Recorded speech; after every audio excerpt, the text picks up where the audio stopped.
नमः।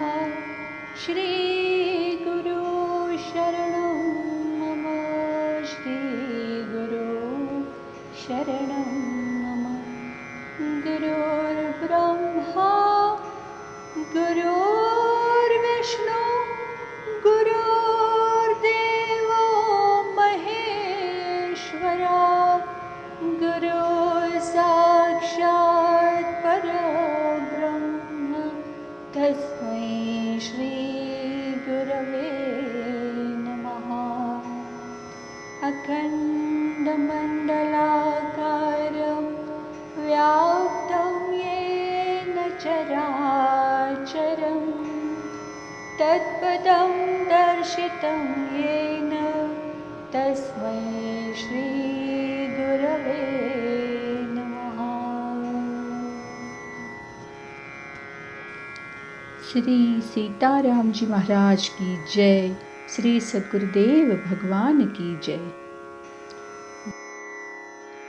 हमारे आचार्य महाप्रभु अनंत श्री विभूषित प्रेमावतार पंचरसाचार्य देवर्षि शिखर पद समलंकृत स्वामी श्री रामहर्षणदास जी महाराज जी द्वारा रचित वैष्णवीय विज्ञान के कल के भाग में हमने वैष्णव की अनन्यता, वैष्णव का अभिमान, वैष्णव में सूक्ष्माति सूक्ष्म अहम का अभाव, इन अंशों की चर्चा को श्रवण किया था।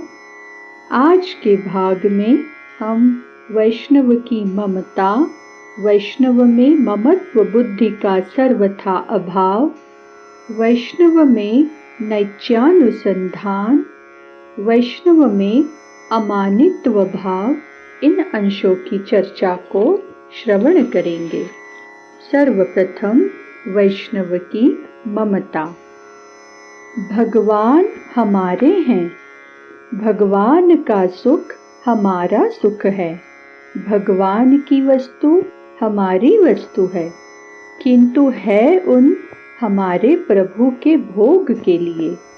यही वैष्णव की ममता है।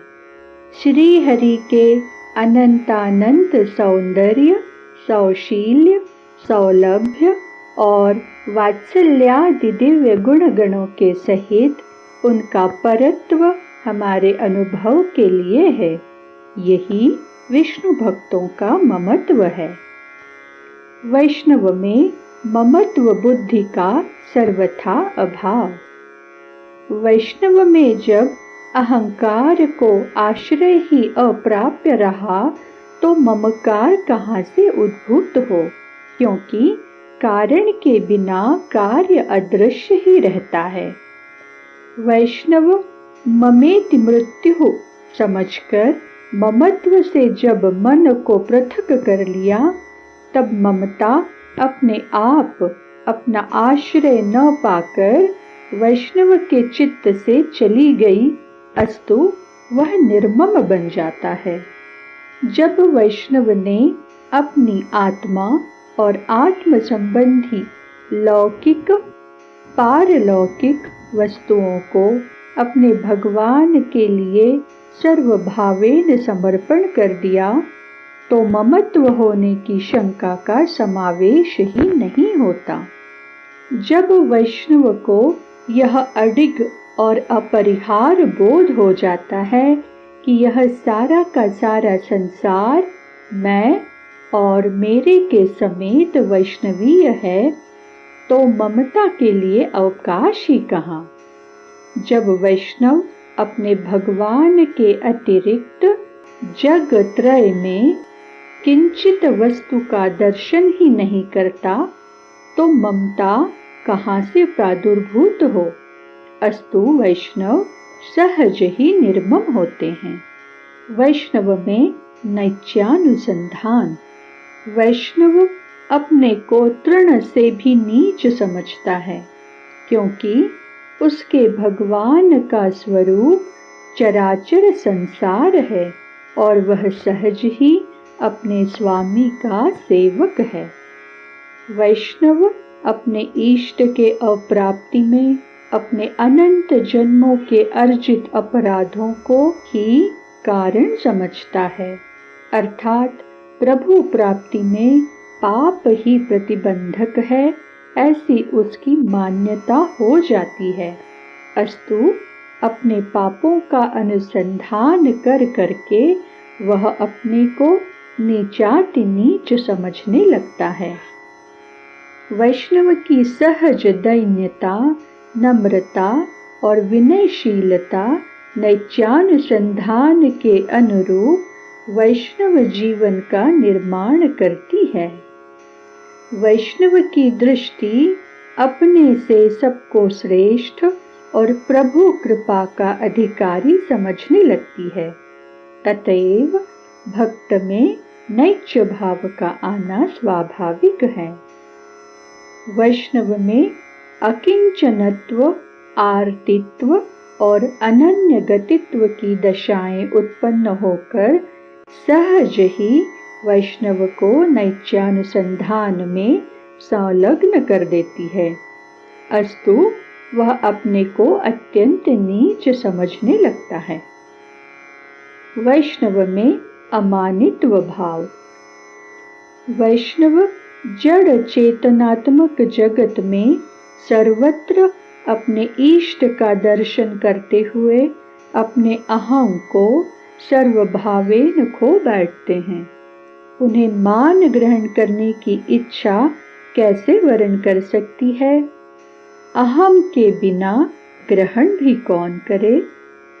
वैष्णव मान को सुरापान, प्रतिष्ठा को सुकरीविष्टा और गौरव को रौरव नरक के समान दुखप्रद समझकर सर्वथा परित्याग कर देते हैं।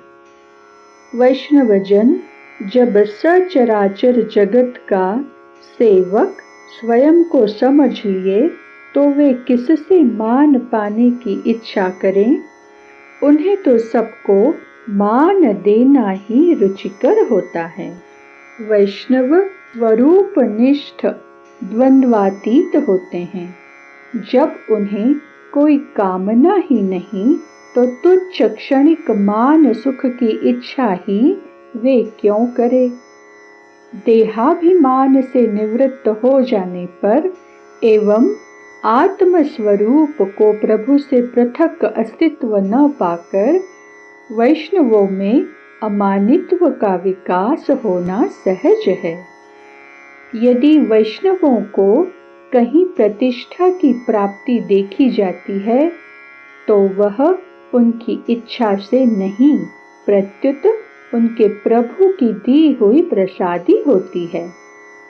उसे भी वैष्णव अपने इष्ट को अर्पण करके स्व आदर को भगवान का आदर समझ अनासक्त होकर उससे अलग ही रहते हैं।